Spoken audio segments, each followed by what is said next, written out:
यवतमाळ जिल्हा पोलीस दलातर्फे सर्व नागरिकांना सूचित करण्यात येते की आजची ही कारवाई म्हणजे यवतमाळ जिल्हा पोलीस दलातर्फे घेण्यात आलेली एक मॉक ड्रिल आहे।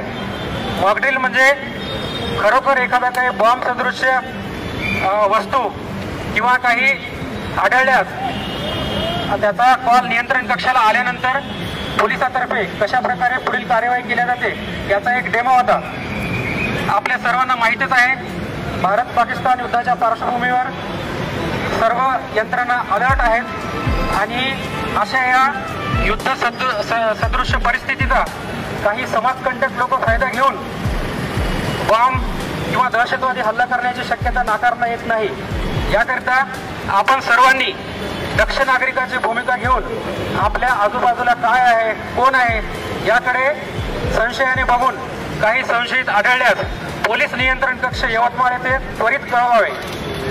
आजची ही कार्यवाही माननीय पोलीस अधीक्षक कुमार चिंता साहेब व ॲडिशनल एसपी माननीय पियुष जगताप साहेब यांच्या आदेशाने घेण्यात आली होती। जय हिंद, जय महाराष्ट्र।